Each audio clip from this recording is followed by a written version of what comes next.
Samito, the de facto champion of 6v6. He fought, he screamed, he rallied the troops. I have yet to see a real point from a f***ing 5v5er. And the moment Blizzard actually gave him the mode, he vanished faster than a pulse bomb into a Suzu and hopped over to rivals. But now, he's come wobbling back, and it's not to critique the state of the game, but to praise every decision Overwatch has made recently. Apparently perks of fire, hero bans are genius, stadium is revolutionary, and I've naturally, as per usual, took personal offense to all of these takes. So please enjoy over an hour of me yelling at him.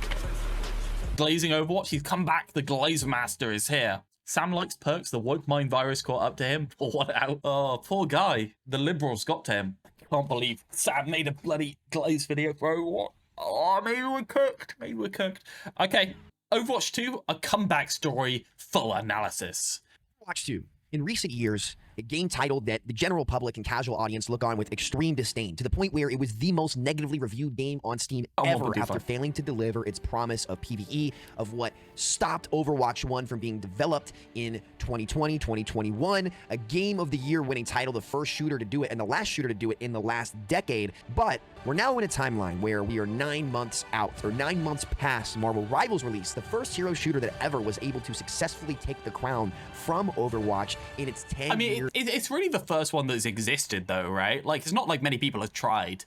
It's not like there's been all this competition, then Rivals comes along. It's been like, there's been some really shit games that have been in the same genre, but nothing really else. Domination of the arena hero shooter space. And you could say, well, games like Valorant came out, games like Apex Legends came out, but they weren't formatted in the same way that Overwatch was. They weren't true arena shooters that stemmed from the likes of games of TF2 and so on and so forth. Has Overwatch actually turned a corner and redeemed itself as Overwatch 2? As Overwatch 2, I mean, like, you're never going to be able to redeem yourself as a sequel, but I think the things they have done have justified a release, kind of. Yeah, describe it as an arena shooter as well. Like, yeah, I feel like the texture that healing and resources and tanking brings to the game makes it very distinct from an arena shooter. I'm here today to tell you, I actually think in the last 9 months or so, it actually has. I'm going to go into detail and do a full analysis on the big changes that Overwatch 2 has gone through, and we're going to talk about where the game can go next. Overwatch 2 is going to be one heck of a redemption story if they keep doing what they're doing. Let's break it down. Let's start out with the obvious here. Perks. The perks update, guys, really did innovate what Overwatch PvP is. It actually lives up to the title of a sequel, and they clearly... Regardless of my opinions on perks, right? Regardless of my opinions on perks, I think that it has justified some level of the Overwatch 2 branding, right? It justifies some level there. As to whether they're totally good for the game, I don't think they're really, for the most part, they're neither here nor there. If they're done right, they're just the characters, right? They're just addition to the characters kit that makes sense and fit with the characters and adapt the characters in interesting ways. But realistically, there's always going to be outliers that are bad, for a start. And in addition to that, there's always going to be problems created by them because the kits in Overwatch are made to be very finely honed on certain directions. And when you move away from that direction even a little bit, what it does is it reduces the quality of interaction between heroes in the video game. So there's always going to be negatives to perks, and that is also layered onto the other side of it, where perks are problematic because they massively, and I say massively, increase the onboarding in the game to be able to just exist within Overwatch. If you're a new player and you get into this video game, you have a massive onboarding hurdle just to be able to play the damn game. It's really difficult, and all perks do realistically is add an extra layer to this. They just add more stuff to learn, and I really don't think that's healthy. Like, I don't think it's good to have more stuff. Like, this game does not need more stuff. It needs refining, honing, guides. It needs an introduction. It doesn't need halfway through the game for you to get killed out of nowhere by asinine bullshit that you didn't even know existed. Like, it doesn't need that. It's so hard to just exist in Overwatch. It's so hard. Were able to take parts of the abandoned PvE and implement it into PvP. And I know a lot of people are going to sit here and say, oh, well, they just copied Marvel Rivals with their team-ups, but they gave it to individual characters. But that's not really true, because Overwatch was clearly testing this kind of progression style with the Junkenstein event in 2024, where people really received it well and enjoyed upgrading their kits as the game progressed. Clearly, I don't remember people actually enjoying that Junkenstein thing that much. I don't, nah. It was in development for a long time, and you can say... Yeah, team-ups are bad, man. They just copied Apex. I don't know what Apex has, but yeah, people have said that before to me. That the type of things that perks originally were conceptualized as were PvE skills, where they were developing these back when they were developing Overwatch 2 to begin with. Yeah, but they were developing it for the PvE mode, right? They were developing it for the PvE mode. Do you know why? Because the PvE mode necessarily lets you exist within the video game in an easier way than the PvP mode. So increasing the onboarding to the PvP is really problematic, but doing these things in PvE doesn't matter. The perks update was easily the greatest update Overwatch ever had. Piss off. New playstyles and ways to play your favorite character. Actually, the October patch, I guess, is better. To be frank, the actual PvE they released was garbage. Yeah, I always said when they were producing PvE, I can never imagine a world in which the Overwatch PvE will be more interesting than Left 4 Dead 2 co-op mode. I can never imagine that world. Left 4 Dead 2, in all ways, is always going to be more interesting to me. Giving them unique new abilities that can be intermittently changed whenever they want, like the previous season where they came in and changed a lot of these perks. Things like Echo, getting 50% of her copy when she starts to duplicate, allowing for faster playmaking with Echo copy, or, for example, additional sticky bombs as the major perk in the game progresses. So many different characters got perks that completely allowed them to change how their kit was played in the choice and hands of the player. Ana getting an additional bounce out of the Bionade, letting it double hit, speed boost when she nanos. These are all essential tools in the game that allow you to adapt and play your heroes. No, they're not essential tools. They are absolutely okay-ish in some scenarios, but for the most part, they're horribly corrosive to the game in like a general sense. Getting a nano boosting somebody at 40% movement speed into you, that sucks, man.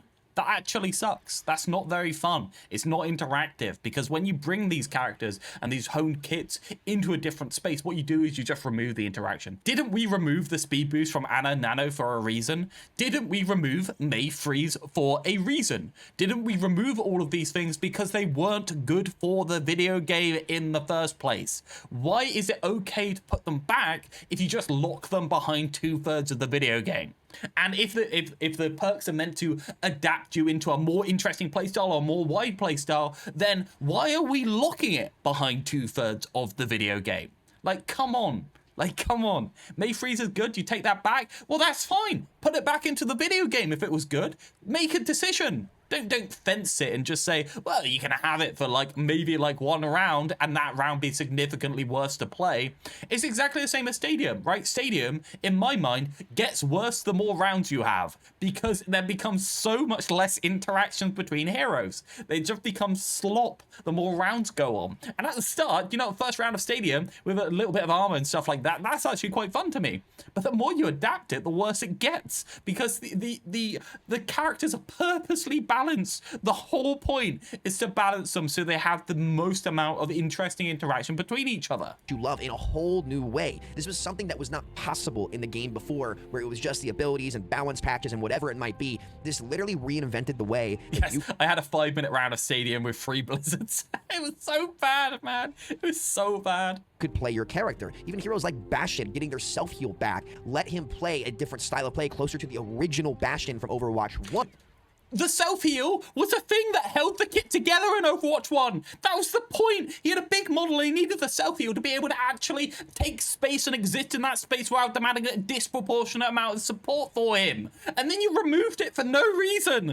And now you're giving it back in a perk and it just needs to be in the kit. Why does he have a grenade? It makes no sense. It's so bad, man. Like, sure, maybe the moving turret is an upgrade, but everything else they did to him is significantly worse. And you're like, oh, they made him better by putting the thing that should have been in the kit from the first place back into the kit. Yay! You're reverting stuff 2/3 of the way into a match so I can play the actual gameplay loop I want to play. Which I actually think, with the tank form configuration and stuff like that, I thought that was a better look and feel and play for Bastion, but they're able to bring stuff like that back with perks and change They could just make the characters. They can just put it in the kit. They can just do it. They don't need a perk to do this. At will, adding a whole new layer of depth to the core game that many people still actually enjoyed. In terms, a lot of people just said, we didn't want PvE, we're happy. No, they only need this depth because they only have 5 heroes and all the character interactions have been significantly reduced for no reason in particular. They've reduced the amount the characters can do to each other within a team. That was the whole depth of the game in the first place, and now we need perks to either replicate a semblance of the depth that we had before. Now, the PvP is being updated. This is what made Overwatch a successful game. We didn't actually need it. So for them to be able to incorporate this in that way was the best update they ever did. And man, did it come at a time where they needed it the most. Marvel Rivals was hot off its release. Red hot. And if they did not have an interesting update with real competition in the industry for the first time in its entire life, no Lawbreakers, no Concord, this game actually successfully copied, ironically, the Overwatch 1 formula to a T, and it was a massive success for that exact reason. It didn't copy the Overwatch 1 formula in any way, shape, or form. Marvel Rivals is slop to the sloppiest degree. So if Overwatch did not come out with this super interesting and fun, innovative update to the game, it could have been in serious... And I think I do agree with Sam here. The perks were necessary as a jingle of the keys and a thing to show that the developers are still in it. And I am happy on the whole that perks exist or existed. I don't think they are better for the game. I think that the fact that it seems to be a direction they can never step back from now is going to be horribly corrosive to the game over time, especially in the way that people onboard into the game. But I do still feel like it was necessary to to keep a little bit of public perception back into the game, right? But should have been a global ability rework. Yes, I do think that's reasonable. I also do think that there's certain things about the perks. For instance, there's no reason why you couldn't select both your perks at the start of the game, so you don't have to do it in the middle of a fight. There's no reason. Just let you select the perks that you want at the start, and then you can reselect them if you want to at any point. Like, why can't we just do that? It just seems normal. And also, I think that perks could be massively improved if we, instead of having the perk system, we had an adaptation system similar to the course that we made for R mode, which was where you could press a button in spawn to change your character into a visually distinct, different version of the hero. So it wasn't necessarily more onboarding because you had a visual indicator. In my opinion, all of the perks should have a visual indicator of some sort that matter in terms of the interaction they have with enemies. If they don't have a visual indicator, I consider it to be pretty bad. The trouble is, people on board into the game aren't the ones that talk about it. They just get into the game and they're like, oh, this is confusing. I don't feel great here. And then they leave the game. That's what happens. The only people you hear from are the people that have already onboarded. It's trouble. But they rose to the occasion for the first time in many years and came out with the best holistic update the game had ever seen. Perks were a massive 10 out of 10 home run grand slam success, and they've made the game way more dynamic and way more interesting for anyone who's actually sat down and attempted to play it. I just disagree entirely. I don't think they've made the game more interesting in any way, shape, or form. I think that I am frustrated by perks' existence in general and by the locking of good stuff behind perks. I've heard loads of people leaving because of perks. You do tend to run in those type of circles, though, Fred. But yeah, I think people have in equal parts left and come into the game, right? One of the biggest complaints about Overwatch 2 was people losing their borders or the visuals of the game looking significantly worse, clearly as if the game was only in development for a year or so, which the developer actually came out and admitted was true, that they only really got to work on the PvP for Overwatch 2 for a year or a year and a half. Yeah, they got into the PvP on Overwatch 2 when somebody turned up, was like, what are you guys doing over here? You've been working for like 3 years. Where's this PvE mode coming? And they were like, shuffles papers, right? We got some stuff to show you. And they were like, you don't have anything, do you? Right? The board members are coming down later. If you don't have anything to show you, it's done. And they were like, oh no, oh no. And then the board members came down and they were like, what the fuck have you been doing for 3 years? COVID? You're like, you are the #1 advertisement for working home not being valid. Can you just make the video game? And they were like, oh shit. And they had to rush to get this out within like a year. It's crazy, man. It's so stupid. And that really showed. You had many years of progress on Overwatch 1's UI and how things looked in game, but that progress clearly was not there with Overwatch 2 on launch. Yes, they had to redo all of that work, all of it. Either it didn't translate into the new engine, or it just was deleted somewhere along the way and they couldn't get it back. But they had to manually recreate quite a lot of the stuff, and I do have a lot of sympathy for the devs. It's not their fault. They had poor leadership that couldn't create a PvE game and didn't keep the game in a state where it could technically be launched as a PvP game while they were creating the PvE stuff, right? It's a shame they dismantled so much to build it back up and then couldn't build it. Added all kinds of new things into the game. Can't really just copy paste into a new engine. Yes, of course, but the systems seem to need to be completely remade. Like the rank system, I'm pretty sure got completely overhauled for it. But you should be able to just pretty much copy and paste the way that these things work. That are actually better than what they were in Overwatch 1. The new hero ascension system is borders and different things by character. It has way more depth. It's not just a general thing. You can have these borders and unique things based on your character level, which allows for way more specific grinding in the game that has way more long-form benefits. Oh yeah, grinding, exactly what I want. Yeah, I think this is generically good. I like this stuff. It's great that they have something to aim for people that put hundreds of hours into the game. Many players who just played the game for a long time in Overwatch haven't looked at this screen since it was released. Yeah, the thing is, I don't care about skins because they gave me like 100 loot boxes for free, and they gave me all the skins I could ever want and all the coins I could ever want. I played the game to a point where I am post caring about any of this stuff. So yeah.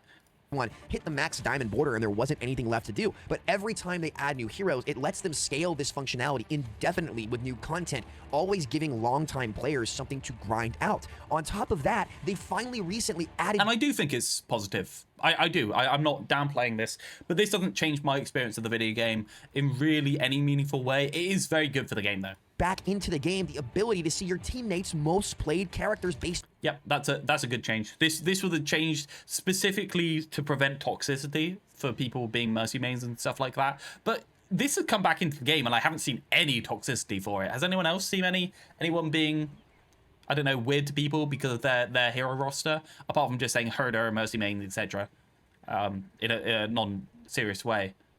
Off their hero level in a competitive match. They also added these borders and rank UIs back into the game like Overwatch 1. They finally added what we've been asking for since private profiles. Literally, private profiles are awful. You know the problem with private profiles? It was never that private profiles existed. It was that they defaulted to on. That was always the issue. UIs and the look of the game is actually better now for the first time in 5 years than it was in 20... Yes, I have. The level 1,700 Mercy in my top 500 game didn't have a good time when my level 25 hog player joined voice. For God's sake. 20 Overwatch with the hero progressions, the borders, displaying rank in game.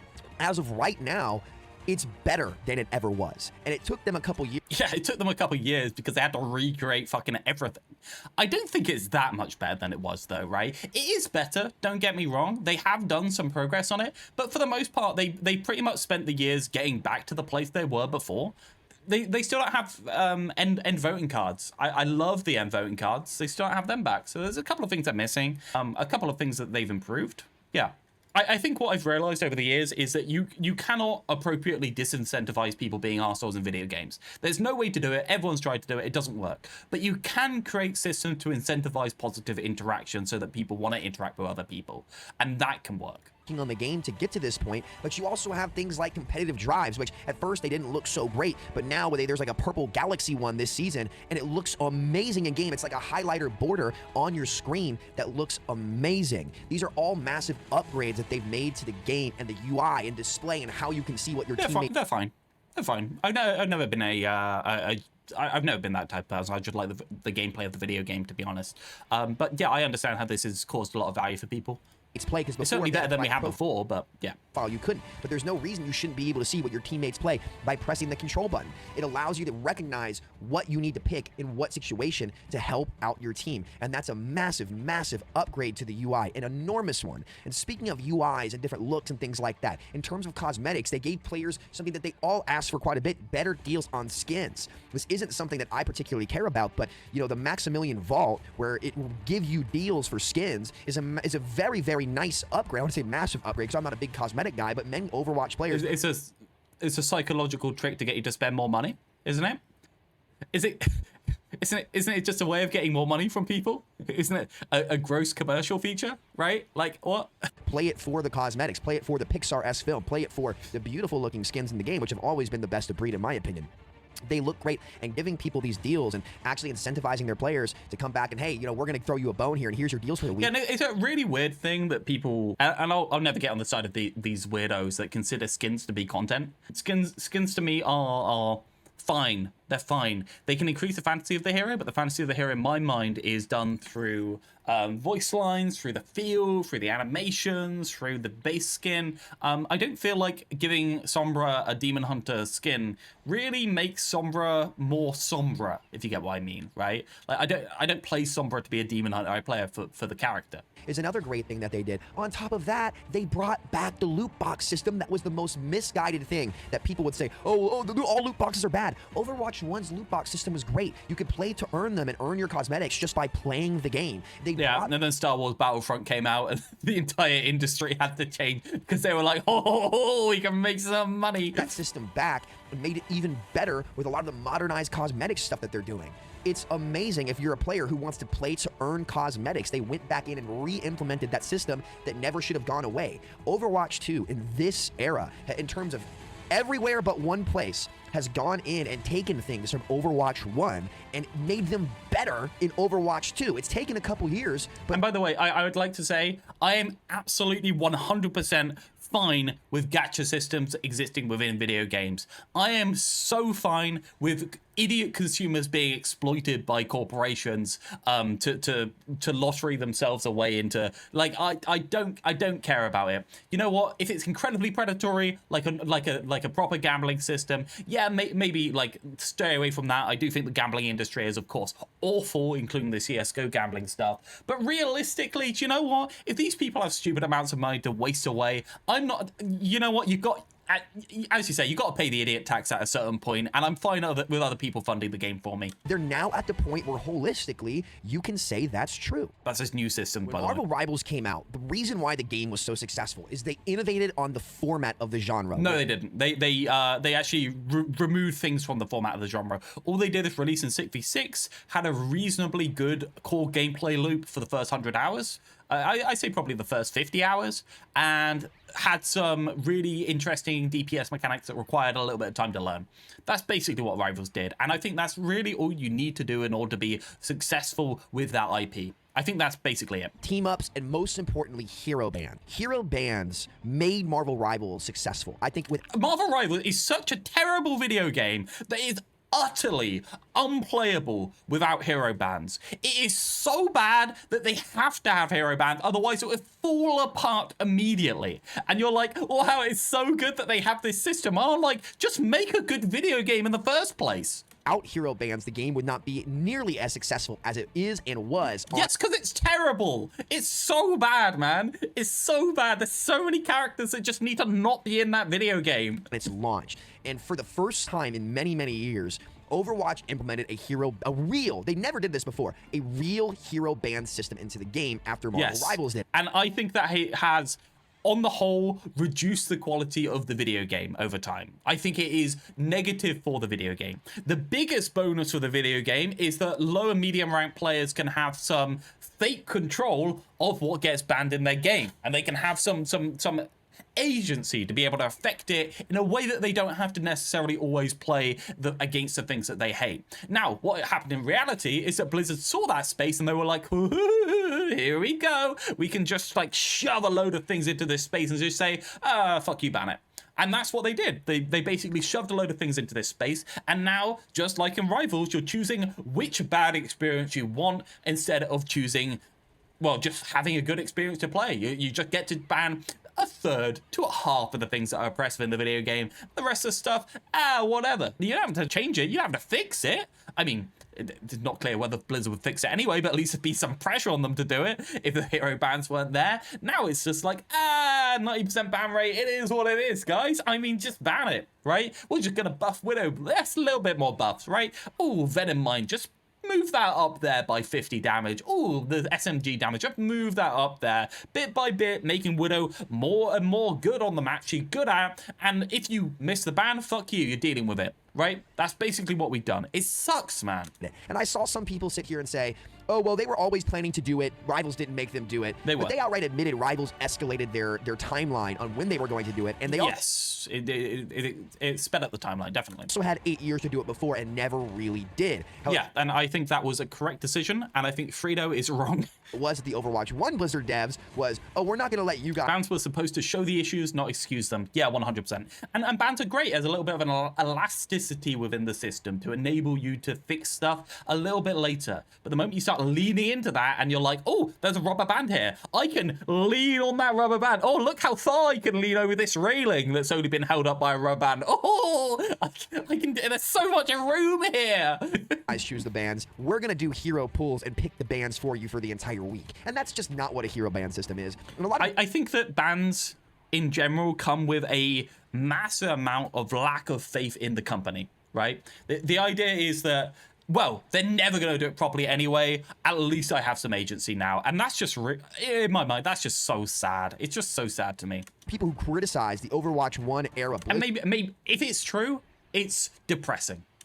Were right. There was an arrogance in the room about it, and a lot of those things ended up ruining things that the game needed over time. You know, I'm so grateful for them making the game, but that, you know, if you look at old school Blizzard, that was kind of the mentality. But this new Blizzard that we have under Microsoft is very different. And to give Aaron a lot of credit, he's been very responsive in an almost impossible situation where, frankly, myself and a lot of other people had completely given up on their ability to execute after seeing the super tanks come into the game. And I can ban them. Yeah, it's a sense of agency. But the trouble is that because the bans are the most popular, you yourself cannot ban something that is off meta unless you specifically ask people in voice to do that. And I don't think many people want to do that or can be asked to do that. And the second part of it is it's very steamrolling on the types of things. Like, if you can ban your counters, your off-meta picks can become incredibly good because the picks weren't necessarily being balanced around the implication that that counter could be picked to you. And so it just throws a wrench into the works of everything. It's just the same with everything else. Fuck it. I mean, it's 10% close to what's a good video game, right? So we're just going to give you a bit of flexibility and you just do whatever, right? Like, not to be negative, the new hero ban system that they put in is actually... It isn't the system, it's the community? What do you mean it isn't the system, it's a community? It's on Blizzard to put in systems that the community can't abuse. And they don't die! The new hero ban system that they put in is actually much better than Marvel Rivals. In a 3-month time span, they turned around and implemented a better... I don't think it's better necessarily. I think it has its positives and its negatives. In terms of like the negatives, because it's not percentage based, you have no agency if you cannot flip the probability, right? So in Rivals, you can just say, I don't want to play against this hero. I'm going to block it, 20% chance of banning it, right? That's some agency, right? You can say, well, at least I tried if somebody else didn't do it. And that's got a negative of, well, maybe I've got an 80% and it doesn't get banned, right? Like that can be problematic. But in Overwatch, you don't really have that agency as a singular player. Hero ban system than their competitor who came out and took their lunch money for the first time. That was the best turnaround for a systems upgrade that I have ever seen a game do. And Overwatch's hero ban system right now is better than Marvel Rivals because you can't duplicate ban. One of the most frustrating things in Rivals that happens is when you both ban an annoying character and essentially you've completely lost the ban. Marvel Rivals is so in the shit with so many annoying characters that don't need to be in the video game because bans exist, so they don't have to balance it. Losing a ban slot is problematic to people. They're like, oh shit, I could have had a slightly better experience if I could ban one more character. For fuck's sake. That is so telling, man. That is so telling. Slot in competitive. But in Overwatch, that can't happen. It's an absolutely brilliant system. Yeah, so if nobody wants to ban anything, you still necessarily have to have one less character that people can flex to in the game. That's a negative. Samito, like that's a negative. You shouldn't need 4 bans. If you need 4 bans, there's a problem, right? That made the like, don't get me wrong, the flexibility of being able to ban the characters that some people don't want to play against is good. But if there's 4 characters that are problematic enough that you need 4 bans, that's bad. Game quality so much better that lets players curate their competitive experience. Right? If I don't want to play against Widow, which is one of the big reasons why I didn't like playing Overwatch before, I think she's one of the most overpowered characters in the game, that, especially in 5v5, changed the entire flow of the game just by being picked. I can now ban that character, and my experience becomes way more enjoyable. For some players, that Widowmaker character is Doomfist. For some players, it's Moira. For some people, it's Sombra, or Tracer, or Genji. But now, you have the power to help curate No, you only have the power if other people are going to vote for it for you. Realistically, what they're doing is they're voting for Sombra and Doomfist and Zarya at the moment, and Freya and Mercy. Do you have the power to ban Torbjorn? Question you all need to ask yourself. Do you have the power to ban Torbjorn? No, you don't, because it's all based on the community. Your experiences in game based on what you want. And the system was an absolutely smash, grand slam, home run success. No, it wasn't. No, it wasn't. It was only success in dumb circles, which is, to be fair, is majority of people. People love their fake control. They love their fake control. The trouble is when that fake control, when that joy of the fake control wears off, the long-term effects of it set in. Another big W for the Overwatch competitive space that it desperately needed many years in advance, because so many metas that were unfun and abysmal to play would have been completely mitigated by here. Yeah, but they could have also been completely mitigated by Blizzard developing Overwatch instead of developing a different game that never came out. Like, what are we talking about, guys? We could have just had them develop a video game that came out instead, right? Like, we could have just fixed it. It's not like it was that confusing. You just need to knock Inspire by a couple of points and reduce shield like sizes slightly, and it would have been fixed. Why are hero bans a solution? Because we didn't have development time for hero bans either. So the choice was either you get balance or you get hero bans. If we did have hero bans, what would have happened to goats? Well, it would have been a thing that you always need to ban out just in case it happens at high ranks every single game. And do you think it would ever get fixed? No. Why should they fix it? You can just ban it. Fuck you, ban it. It's crazy, man. Bans. The problem would have been almost totally solved. Double shield, goats, the big staple problem children of Overwatch 1 that destroyed the game, what cannot exist in Overwatch 2, and the players, the customer at home, has the ability to curate that experience. An absolute massive win. Another advantage that Marvel Rivals has missed. It's physically impossible to perfectly balance a game. Someone somewhere will find a way to abuse the system no matter what. Giving a tool for the community lets the community decide what they want to do. Bans are healthy. Okay, so I just don't agree with this, Brad, right? It's impossible to perfectly balance a game.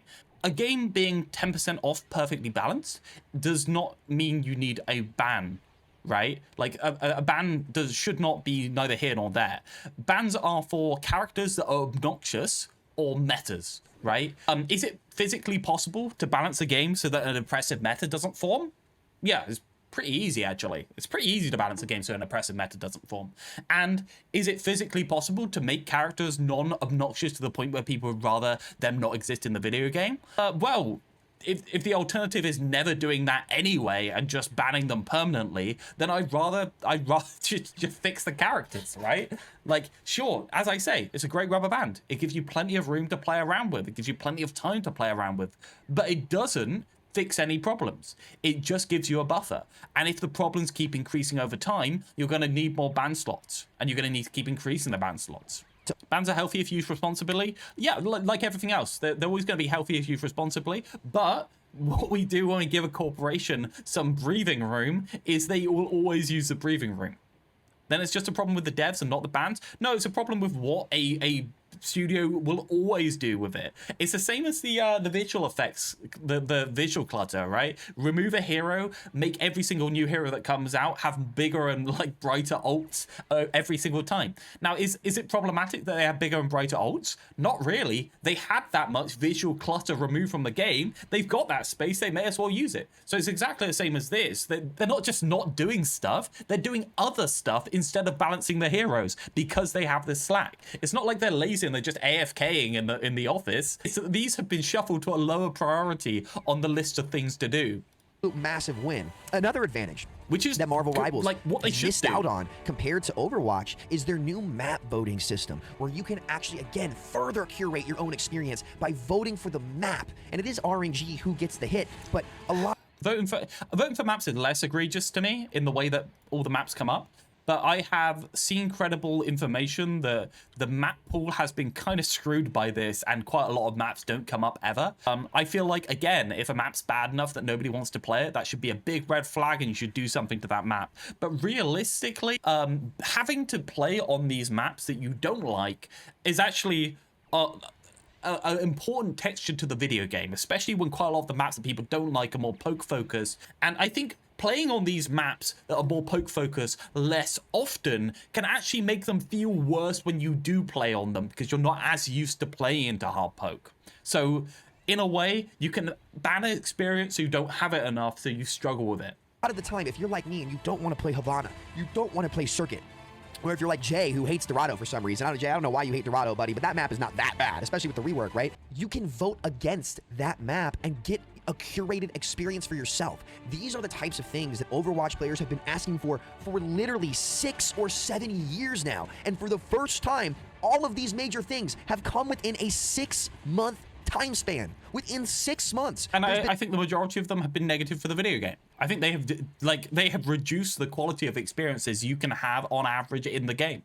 I think there's real big problems with the majority of them. I don't think they're positive improvements. I think I don't think they need reversing, but I do think there's massive issues with them. More progress to improve Overwatch from a system and maybe, right, maybe this was all so necessary because people like this had convinced the average audience that control over your experience is more important than the actual experience you have. But I don't think that's true. I think people have just convinced people it's true. And maybe we needed these things because they were popular enough in the public consciousness, and it was a massive amount, obviously it's been a massive amount of goodwill from the consumers that they do have these things, but I don't think it's improved the game. Format perspective than it got in literally 5 years. These updates in the last 6 months are better than every change People don't trust the devs as much as you do? Well, okay, Succulent, I'll ask you this question, right? This Sombra rework, right? Do you think this Sombra rework would have been closer to the top of the pile or further away given the existence of bans? Do you think it would have been shuffled up in time span? Do you think it would have been shuffled down in time span? Right? Because Sombra's not causing problems right now. She's bad. There's no issues. So that can be kind of like just be laid out for multiple different things. I don't necessarily need to trust the devs. I can trust the devs to do the things that are necessary for the game. And if they don't, I expect the community to have. I'm a massive accelerationist in this way. Like, I trust the community to have such an uproar that the devs have to do something, right? Ever made from 2019 to 2024, even early 2025. That is a 6-year time span. And I would take these updates over every good thing, everything that they did for those 6 years. This current iteration of Overwatch is better than all of that. And it's not close. It's not close. Because if there's a bad balance patch and some character is OP, you're not waiting 2 months for Blizzard to come back in and fix it. You can just bait. But if Blizzard are doing so much better now, right? They are better at design, they are better at making things, they are more responsive to the community, then the balance patch doesn't need to be banned out. They can just fix it because they do fix it now. They do actively hotfix after patches. So what I'm saying is we're just reducing the speed at which Blizzard do these things because it's not necessary to do these things. I'm not saying that bans are the worst thing that's ever happened to the video game.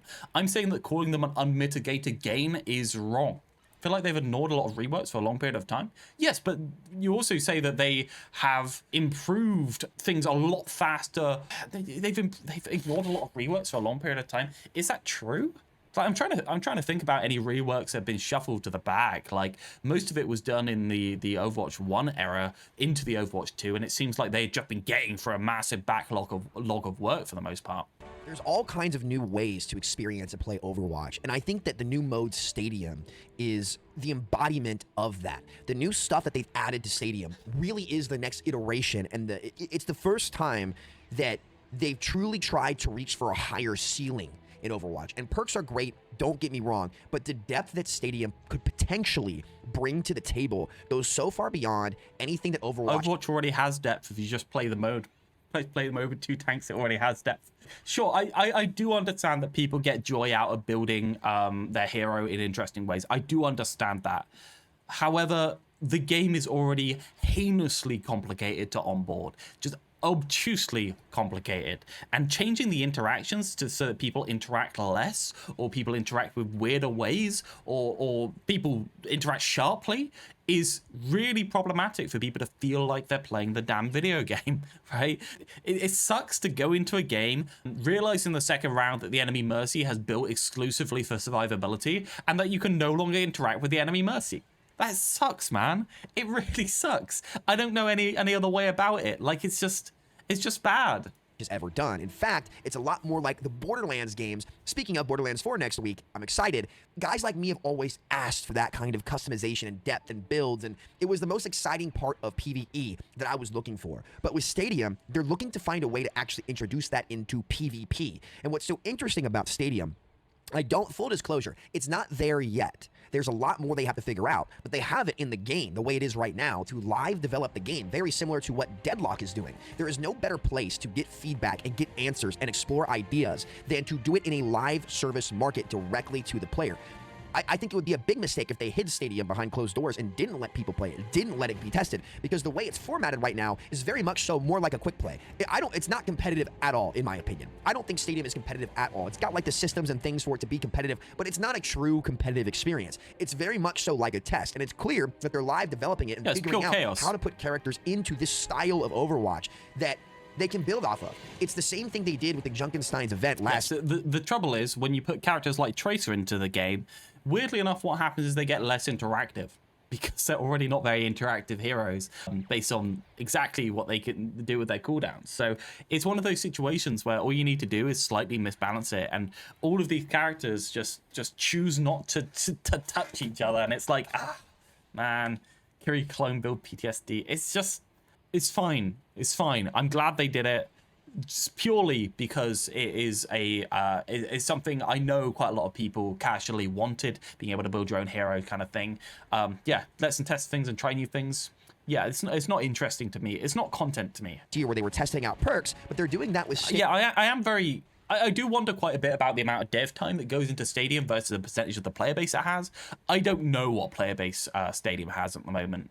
They haven't released any figures recently, and the funny thing is, when Blizzard stopped releasing figures at this point, you kind of start reading into it, don't you? Because they have been so transparent recently that I do start thinking, when they stop being transparent, you think, is there something there? Stadium live in front of everyone's face. Must be good, considering it gets 90% of their dev time. I feel like it's about 30-40%, isn't it? Next Deadlock?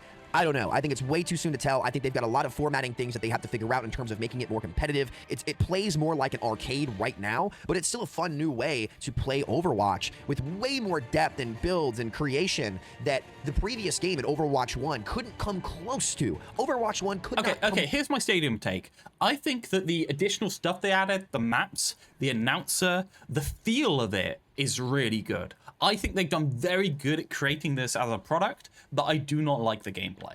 Close to anything that Stadium has to offer in terms of what the customizations are, how to play as your characters. Stadium is Overwatch 2. It is Overwatch 2. It's just taking time to get it developed, right?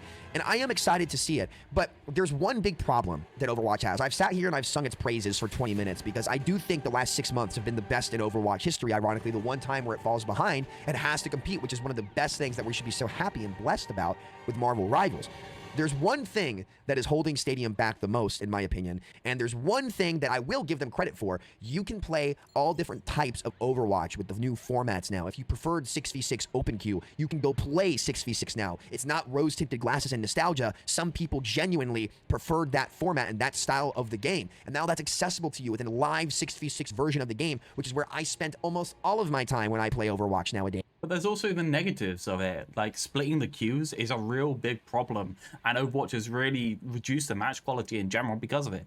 It's also the fact that you cannot have more than one realistically competitive seeming experience, but you just can't. There's only so much competitive, and if they're the rogue queue next to the open queue, then the 6v6 cannot seem like a competitive experience. It becomes quick play with rank, the same as Stadium. It's only really in 6v6 open queue with bans, or on Marvel Rivals, where a lot of the 6v6ers ended up going because it was clear that Marvel Rivals was all in on their format.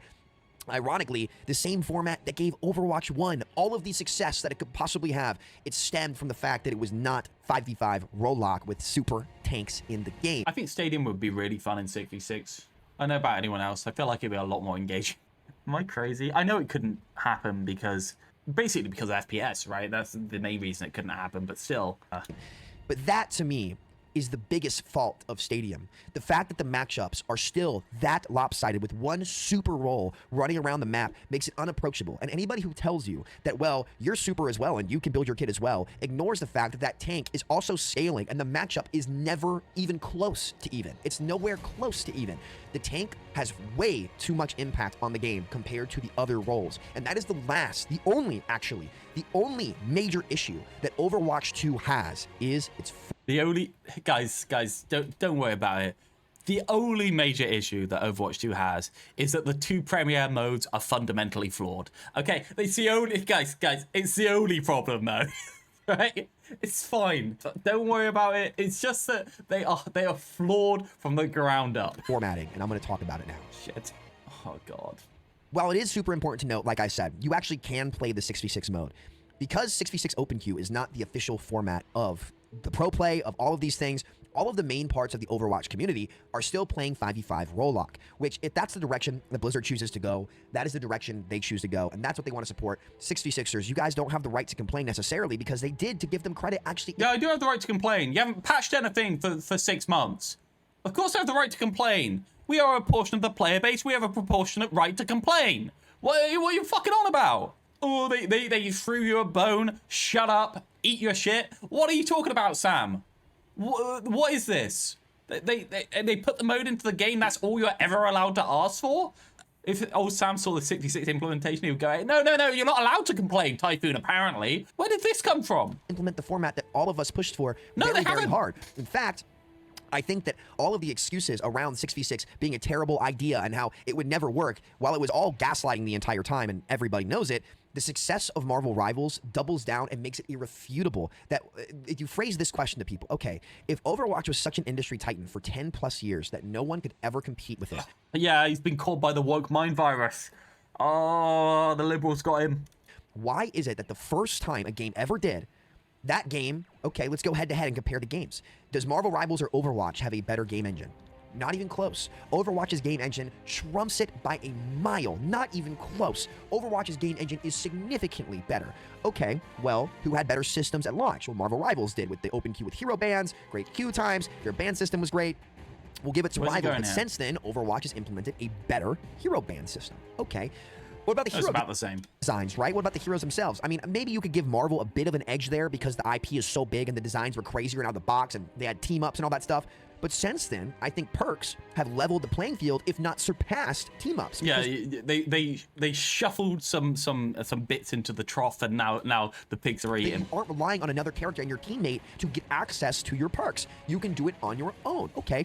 We'll give you're looking over and you're like, but they have some slop. Why can't we have some slop? Okay. Watch a slight advantage there. So if the game engine's better, they caught up on formatting and systems, right? Well, formatting. They caught up on the systems like hero bans and stuff like that. They caught up on the Lord progression stuff with their hero progressions and all of those other things. The battle passes are relatively similar at this point, where everything's close. What is it that Marvel Rivals does better? And I'll say this, the actual sustain abilities in Rivals and the support ults are way more frustrating to play against in Rivals than they are in Overwatch because they aren't 15-second ults. Just building an argument that 6v6 is the reason why Rivals is successful, but he prefaced that by saying, you can't complain. They already did what you did, what you asked for. Like, what are we doing? So despite all of those things, how was Marvel Rivals able to capture the hearts and time of so many players out there in the world? Because they have like 400 hours of movies out.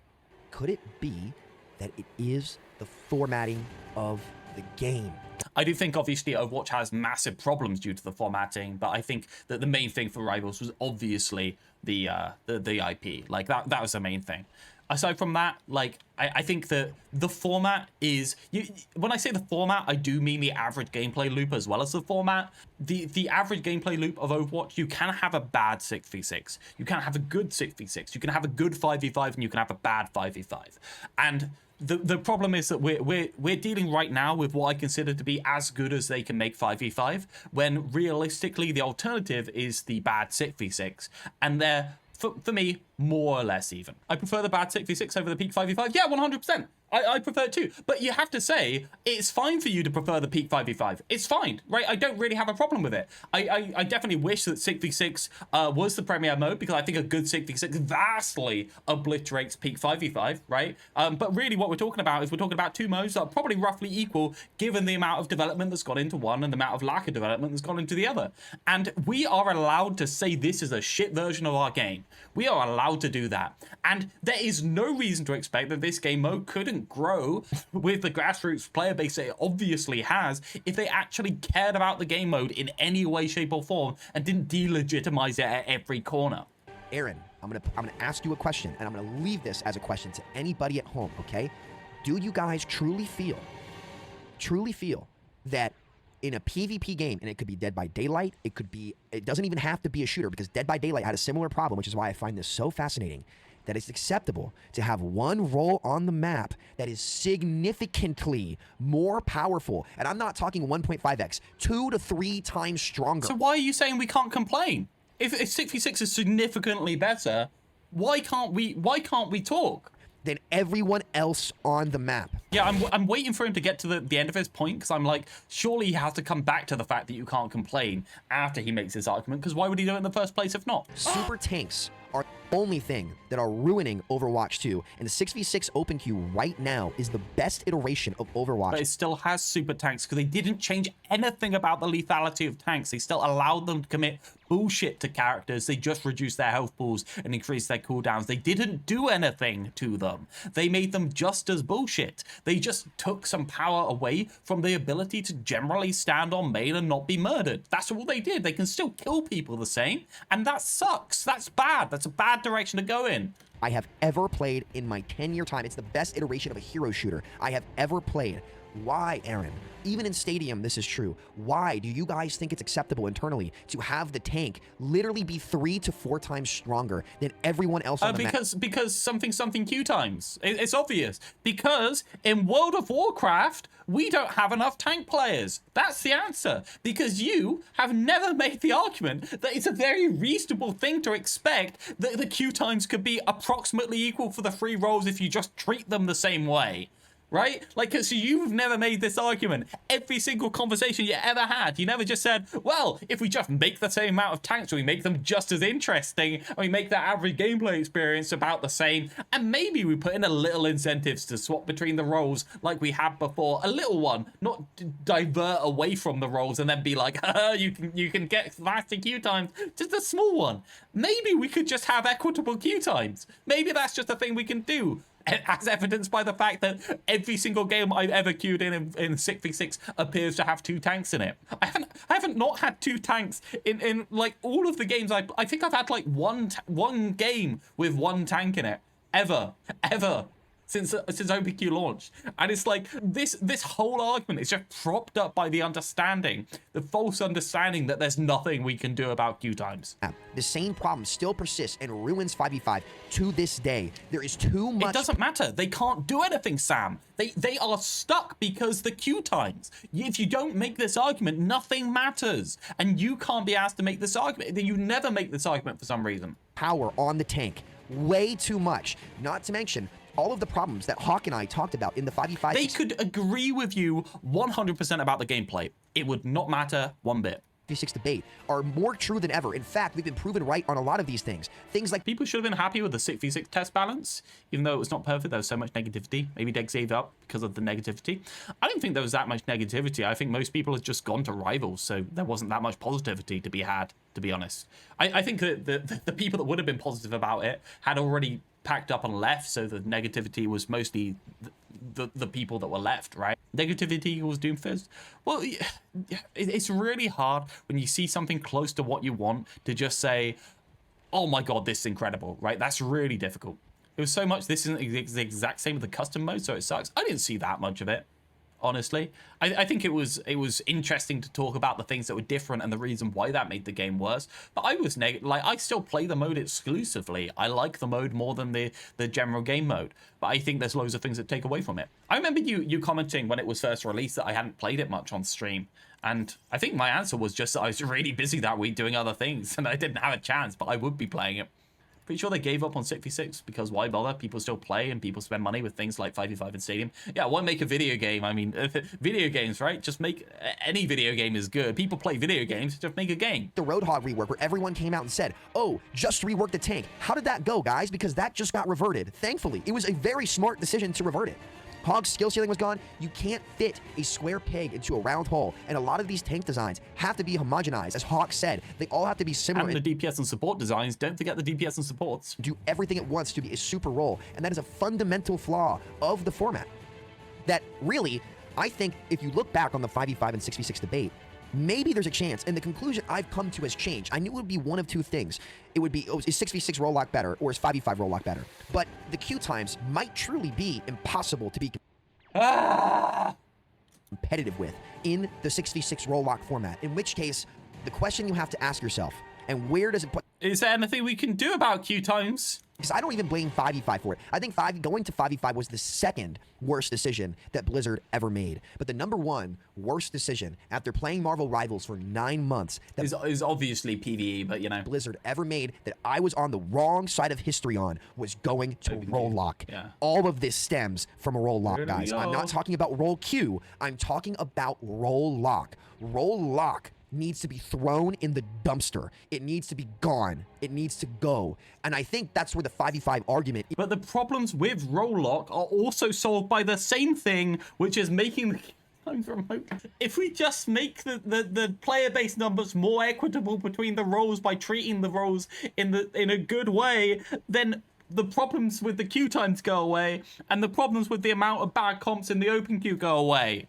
Is frankly correct. In queue times, could they have done things to make queue times more approachable for tank? Is there probably just start playing Overwatch? Should they force open queue? The thing is that 6v6 is 2-2-2 anyway, right? It is 2-2-2, and a 2-2-2 with flexibility is better than a 2-2-2 without flexibility. Do you agree with that? So open queue is better if we can have 2-2-2 in it. The problem is it's not fucking 2-2-2. That's the issue, right? Isn't that the problem? A way to make the queue time sway between each role? Yes. And they didn't do enough of that in Overwatch 1. I don't want to feel forced to flex. You feel forced to flex. For the most part, I just lock my hero at the start of the game and relax. Holistically, looking at the game... The tanks tend to stay on the tanks, the supports tend to stay on the support, so I don't really ever feel forced to. And looking where things are at, and looking at the systems that Marvel Rivals has put into their game, where they have a preferred role queue built into the matchmaker, Overwatch must get rid of roll lock. I think it was the biggest... I think Overwatch does have preferred role queue built into the matchmaker, doesn't it? If it doesn't, there's a real big problem there. I think it always had it, didn't it? It always matched people based on their roles, didn't it? I think it did. Maybe I'm wrong on that. Mistake, because 5v5 stems from roll lock. Hero designs like Roadhog and different unique characters like that. Their ability to design unique characters with unique identity. There's a little bit of pressure to make a 2-2-2 comp if you're the last to pick. So it's not too bad, but it does exist. Yeah, just pick faster. Just download an SSD. What, are you stupid? Entities became so much more limited when we went to roll lock, because heroes like Roadhog always functioned as a third tank flex DPS character. And with a lot of the new things in the game that they've added, the big problems that come with open queue have been heavily mitigated with bans. Goats comp can't really exist to the degree it does. No, you just balance it, man. Come on, man. We don't just let Goats comp exist because you can ban it. This is exactly what I've been saying. You can't just let these things exist because you can ban it, because then it becomes a necessity to ban it, and therefore you have one less ban slot. I don't want to choose my choice of bad experience. I want you to balance the bad experiences. With a 30% heal reduction DPS passive, with characters in Rivals like Marine, gatekeeping, the tanky tank comps, Ramatra cleaving through shields, Queen with her wound damage. There are all kinds and perks allowing them new ways to mitigate the big problems on top of bans. Where this all started to go wrong was roll lock, and I wish I had seen it sooner. Even I was wrong about this. I'm not like some guru prophet all the time. I'm human. I'm wrong too. We all are wrong. But what makes a great team different from a good team is the ability to take ownership of mistakes and go back and fix them, like they did with this Roadhog rework. Aaron, if you see this, where someone from Blizzard sees this video, many of us have gone off and played Marvel Rivals Open Queue with bans for 9 months. There is a middle ground here, and it may be, just maybe, when we were debating 5v5 and 6v6, both parties were right on certain things. I think the 6v6 camp was right when it comes to the actual gameplay loop and designs and things like this. And I think the 5v5 camp was right only really on queue times. But I don't blame blame them looking at the state of the game and what got us to this point. What created 5v5 was role lock. Role lock was the causation. 5v5 was the effect. We have to go after the causation when you're problem identifying. You have to stop it at its root. And role lock was the root of that problem. If Overwatch abandons the 5v5 role lock format and even goes to 5, you want to stay 5v5. 5v5 open queue without tanks being 3 to 4 times stronger than every other match. This wouldn't work. You can't do 5v5 open queue because the tanks have to be bigger. They have to be bigger. That's the point. They get hated on if they're not bigger. Up in the game, that would also be okay. But those super tanks and the tank designs of Zarya being able to double bubble herself and run down mid and just be significantly more powerful ruined the power balance between the roles and took out so much depth between the matchups in this game. And if you play 6v6 open queue for just 1 or 2 hours, it becomes immediately apparent how much more fair the game feels. And you said this, Aaron. You pride Overwatch on being a competitive shooter now, and you're leaning into that audience, and I think that's what you probably should do because it's got the best engine for a competitive game really ever made. Tell me how a game is competitive when matchups like that are that unfair. When I'm going up against a tank Doomfist that is 25-5 and we're bulldozing his team. And because the fairness in their mind is not predicated on the amount of chance to win or the power of the roles. It's based on whether the teams generally are fair. Yes, are 13 and 15, but we literally can never kill the Doomfist in that matchup because he has so many more stats than we do with better cooldowns and all of these other things. You're not going to be able to, I don't think you're going to be able to argue against them in terms of stats. This game was at its peak when all of the matchups were relative and it was about how you played rather than what role you were on. But this game has become about what role you're on more than anything else. And this problem was in Dead by Daylight with the killers. This is a problem you've seen in many different games. I'd ask. I mean, it's just a choice to have a non-unilateral power level between the heroes. I don't think it's definitely negative or positive. I think it's more boring in terms of Overwatch, specifically because there is an easy alternative that is better. I don't think it's necessarily like that's the most awful thing in the world to have tanks being more powerful. It's just something you have to play around. But like, it's just we have something significantly better, and we made it worse, right? And I leave this with a question: do you truly think that power mismatch is healthy for the game? And I think, and I would say the success of Marvel Rivals, while it has a worse engine, you've caught it, granted it had better formatting at the start, there's no reason that game should have been able to come in and compete. And it's not a coincidence that for the first time in your entire time working at Blizzard, that they came out and were able to take the crown for the first time ever. It's because they copied you. They took a page out of your book. They did what you all did. They did what you didn't do. That's basically it. They had an IP that was active. If you return to that with the new modern... Sure, people did play Rivals because it's 6v6. Loads of people did. But realistically, the big core audience, that was more the streamers. The big core audience is, yeah. Systems that you all have right now. Yeah, of course I like the spirit of Sam's message. It's really weird that he muddied it with... it's really weird that he muddied it by just saying, like, you can't complain they've done the thing. I'm going to guess that's more... It's obviously this whole video is a massive olive branch more than anything, isn't it? It's a shame that Sam removed his public reputation by using Twitter before this happened in relation to the Hazard voice actor. The greatest comeback story in multiplayer shooter gaming ever. This will be the greatest comeback story in the history of modern shooters. And I hope you guys can get it there. They've done great work thus far, guys. One heck of a story. And they're so close. But man, there's just one last obstacle in your way. Are you guys willing to do what needs to be done and revert the biggest mistake that was ever made? But 6v6 isn't good. The 6v6 mode is the worst version of 6v6 they can have. And you can't just say... It's difficult. He's trying to cover a lot of the ground here, and I feel like he's not covering a lot of the ground on purpose because it's too much. Such as, you need to actually fix the mode, you need to invest into the mode, here's how you fix it. He's just saying you need to invest into the mode, right? Like, he's saying it does need investment. And that was role lock, and I say that from somebody that was on that train from the beginning, and I could not have been more wrong.